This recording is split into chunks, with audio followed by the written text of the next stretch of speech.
Não tenham medo, pequeno rebanho. John Coop. Fraqueza e pequenez não são qualidades valorizadas pelo homem natural, e os cristãos ficam relutantes em aceitar serem percebidos como insignificantes no mundo que os rodeia. O Senhor, em sua bondade, ensinou ao apóstolo Paulo o valor de considerar-se fraco pela instrumentalidade de um espinho na carne, para que ele não se tornasse orgulhoso e exaltado em seus pensamentos a respeito de seus privilégios e conquistas. Enquanto meditava recentemente nessa passagem das Escrituras em 2 Coríntios 12, me ocorreu que, apesar de o escopo da passagem ser realmente individual, podemos muito bem ser consolados e encorajados aplicando esses princípios coletivamente, ao menos em parte, a um pequeno testemunho de crentes reunidos ao nome do Senhor Jesus Cristo. Paulo sentia prazer nas fraquezas, nos insultos, nas necessidades, nas perseguições, nas angústias por Cristo, porque quando estou fraco, disse ele, então sou forte. 2 Coríntios, capítulo 12, versículo 10. Como um tal paradoxo poderia ser verdadeiro? Por Paulo descobrir que a graça de Deus lhe era suficiente em sua reconhecida fraqueza, para que o poder de Cristo pudesse habitar nele. Acaso não seria assim também coletivamente, quando pequenas reuniões de crentes compartilham desse mesmo exercício, como indivíduos, e se sentem satisfeitos em assumir um lugar de fraqueza e insignificância nesse mundo, e tudo para a honra de Cristo? Então todo o crédito por qualquer bênção trazida por meio desses é acreditado a Cristo. Não tenho dúvidas de que isso estaria em conformidade com a mente de Cristo. 1 Coríntios, capítulo 2, versículo 16.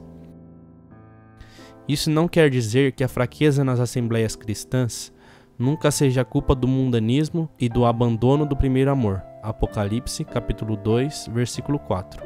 Infelizmente, devemos reconhecer que com frequência é este o caso, mas foi o próprio Senhor Jesus quem encorajou alguns dos seus, e por extensão, os 2 ou 3 ou mais, que mais tarde seriam reunidos ao seu nome, quando lhes disse: Não temais, ó pequeno rebanho, porque a vosso Pai agradou dar-vos o reino. Lucas, capítulo 12, versículo 32. Essa tendência natural de temer pode existir pela expectativa das perseguições vindouras, mas no contexto da palavra do Senhor para eles aqui, ele parece referir-se ao medo de não terem um lugar nesse mundo, de serem pobres e desprezados como um pequeno grupo de seus seguidores. Para a Assembleia em Filadélfia, o Senhor Jesus oferece esse encorajamento: Eis que diante de ti pus uma porta aberta, e ninguém a pode fechar. Tendo pouca força, guardaste a minha palavra, e não negaste o meu nome. Apocalipse, capítulo 3, versículo 8.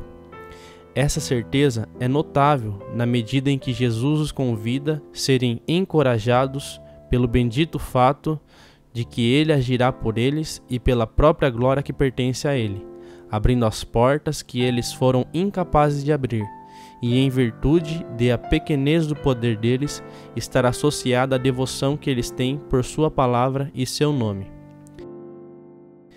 Em evidente contraste, Paulo faz uso de ironia para desafiar os pensamentos elevados que os da igreja em Corinto tinham de si mesmos, ao escrever: Nós somos loucos por amor de Cristo, e vós sábios em Cristo, nós fracos e vós fortes, vós ilustres e nós vis. 1 Coríntios, capítulo 4, versículo 10.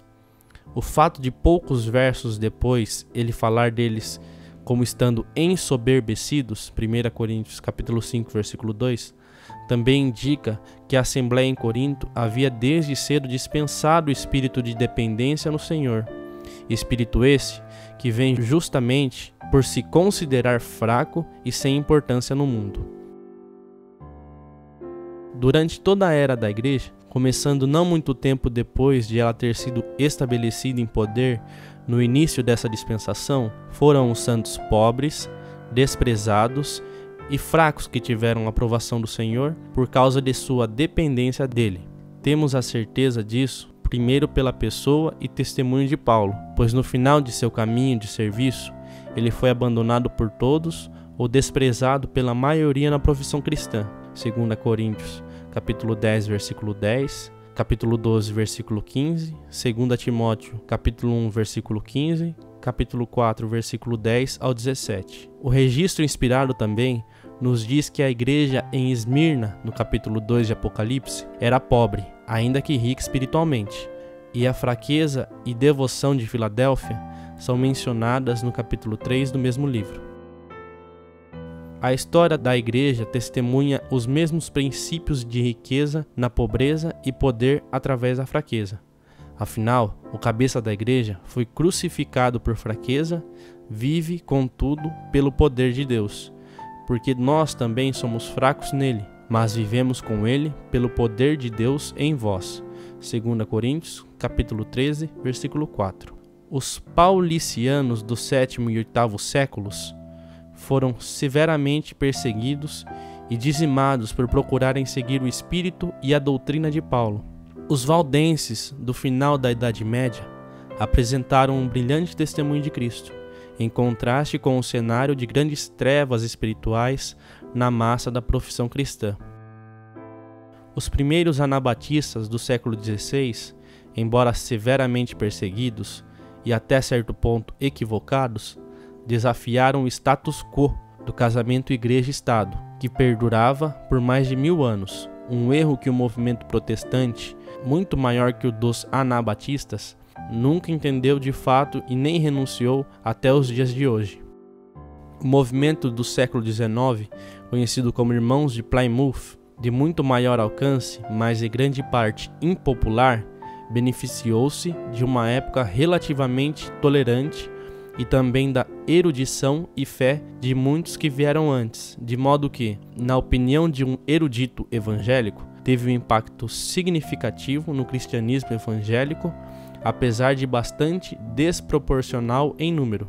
A verdade dispensacional, a expectativa pela iminente vinda do Senhor e um retorno aos primeiros princípios do corpo de Cristo e da casa de Deus são o resultado de portas que foram abertas pelo Senhor para esses irmãos. Não se trata de algo virtuoso serem poucos, desprezados e fracos, mas mesmo assim os santos podem ser encorajados por saberem que o Senhor Jesus registra isso e recompensa, não apenas cada um, mas também as reuniões ou companhias de santos que buscam, em dependência dele, levar um claro testemunho para o seu nome. Sabendo disso, onde você estaria inclinado a investir em sua profissão cristã? Em algum sistema religioso que conta com mais de 1 bilhão de pessoas que reivindicam ser uma sucessão dos apóstolos e têm usado seu poder na política e nas consciências para reinar sobre a terra, enquanto o Senhor Jesus foi-se daqui a fim de receber para si mesmo um reino? Lucas capítulo 19, versículo 12. Ou estaria você inclinado a se associar a uma denominação evangélica que reivindica possuir audiências de milhões a cada domingo e que usa de seu poder para influenciar eleições como as americanas? Ou quiçá com a maior e mais vibrante igreja da sua cidade, por encontrar ali o poder sendo manifestado na música, na programação e no pastor?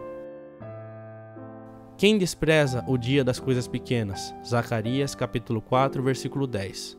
Foi a palavra dita por Jeová sobre o pequeno contingente de apenas algumas dezenas de milhares de judeus que ele trouxe de volta do seu cativeiro para construir o segundo templo, uma mera sombra daquele construído por Salomão e que havia sido habitado pela glória de Deus. Zacarias capítulo 4, versículo 8 até o versículo 10. Esdras capítulo 3, versículo 8 até o versículo 13. 2 Crônicas capítulo 7, versículo 1 ao 3. Portanto, tenhamos o cuidado de não desprezar a pequenez ou aparente fraqueza no testemunho coletivo de alguns que o Espírito de Deus trouxe de volta aos princípios bíblicos, os quais ele levantou para dar testemunho desse maravilhoso nome do Senhor Jesus Cristo.